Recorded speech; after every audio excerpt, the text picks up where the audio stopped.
Siapa sih yang gak suka nonton bola? Apalagi nontonnya bareng teman-teman atau pasangan. Pastinya sefrekuensi ya. Kalau enggak bisa bete karena dicuekin atau malah ngajak pulang sebelum pertandingan selesai, ya nggak sih?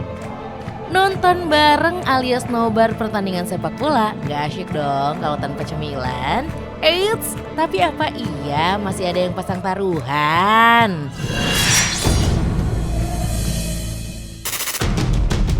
Bagi yang gemar taruhan, judi bola dan pertandingan sepak bola ibarat sepasang sepatu selalu beriringan dan mungkin dianggap menguntungkan. Masa sih?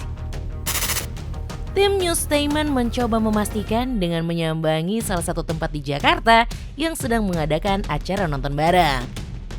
Nonton gak sembarangan nonton, ternyata ada judi di dalamnya. Astaga! Pemuda penjudi ini bertaruh dengan uang fisik. Mereka sih menyebutnya main cepat. Taruhan bola sih Kak, lebih jelas. Kenapa? Lebih jelas aja, apalagi kalau taruhan bolanya itu langsung ya. Kayak teman ketemu teman, udah duitnya langsung ada gitu. Duitnya langsung jelas ya. Ada banyak banget istilah dalam taruhan bola. Ada yang menyebutnya lek-lekan, gol-golan, dan fur atau ngepur. Ya kalau misalnya tergantung lawan-lawan ini kadang ada yang lek-lekan. Kalau lek-lekan itu siapa yang menang, yang diambil.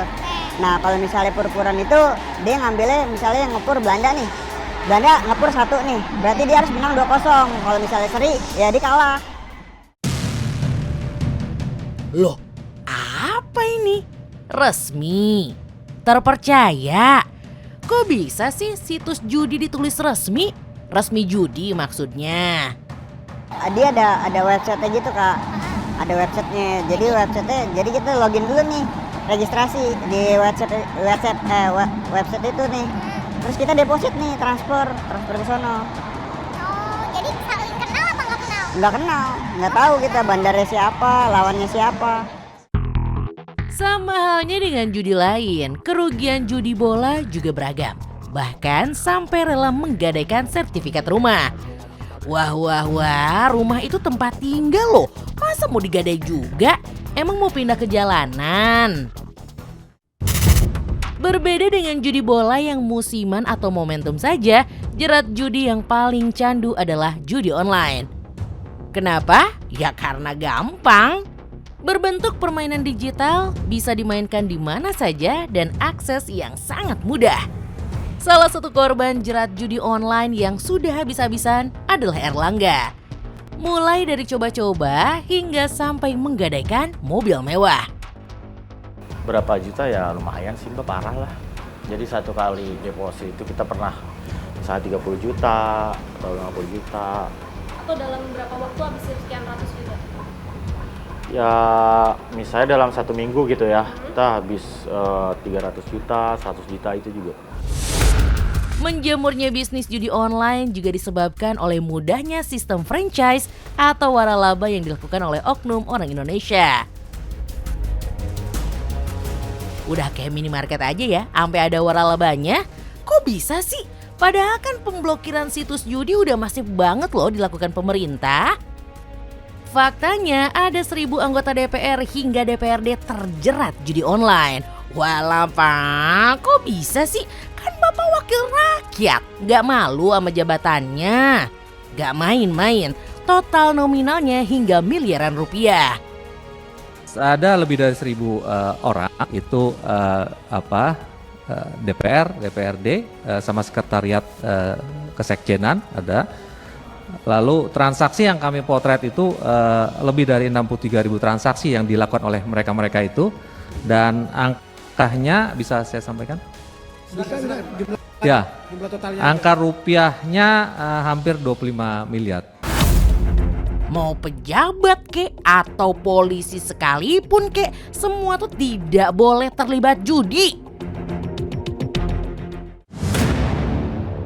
Tahu nggak? Ada data yang cukup mengusik ketenangan banyak orang. Selidik punya selidik nih, Jawa Barat unggul nih.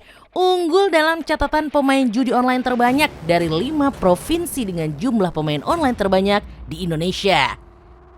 Lucunya lagi nih, bukan memberantas bandar judinya, pemerintah justru sempat mengusulkan para pelaku judi ini mendapatkan bantuan sosial atau bansos. Nah, tanggapan warga bagaimana ya? Saya tidak setuju pokoknya. Nggak setuju, kenapa Bu? Mendingan buat anak-anak sekolah atau intinya yang terlantar, yang kayak yang di pinggir-pinggir jalan itu yang suka minta-minta, mendingan begitu daripada buat judi online. Oh malah belangsak, malah hutangnya di mana-mana. Belum hutang di yang Bank Deprok, belum yang di mana-mana lah pokoknya itu hutangnya malah lebih banyak, malah hidupnya itu malah lebih sengsara itu. Nggak setuju Mbak. Kenapa Bu? Karena kan kita sebagai ibu rumah tangga yang bantuin suami kerja, jualan, banting tulang, nggak tahu pagi, nggak tahu siang, nggak tahu malam. Mosok kita kerja keras, mereka yang enak-enak judi online malah dikasih bantuan. Tenang. Semua isu itu sudah dibantah oleh Presiden RI Joko Widodo. Ya, walaupun cuma 2 kata ya, irit banget Pak. Nggak ada.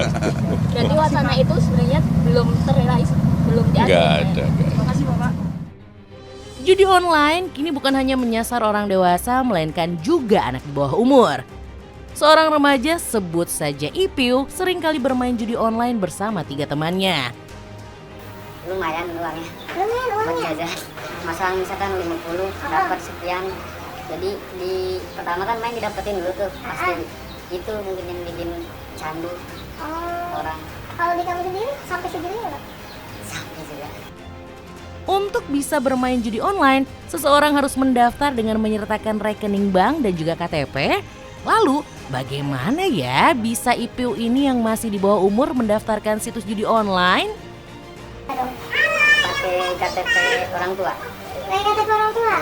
Oh, bilangnya gimana sama orang tua? Enggak bilang sih, lagi tidur di foto aja. Di verifikasi dulu, di foto. Terus pakai muka juga nanti. Pakai muka. Nah, terus gimana? Enggak, tapi enggak muka orang tua, muka saya. Oh gitu, itu bisa kayak gitu. Nah, ini nih, Ipiu bisa tuh karena orang tua kadang suka lupa mengawasinya. Enggak, kan pas masuk kan dapat tuh pas mau ke transfer ke wallet saya, HP orang tua pas saya pegang. Jadi biar nggak tahu. Ketika kalah, Ipiu sebenarnya tahu semua hanya karena nafsu semata. Kemenangan yang dijanjikan hanyalah semu, tapi cukup candu. Intinya sih, orang tua harus selalu mengawasi putra-putrinya, apalagi yang mulai menginjak remaja. Jangan sampai kecolongan ya, karena efeknya sangat berbahaya.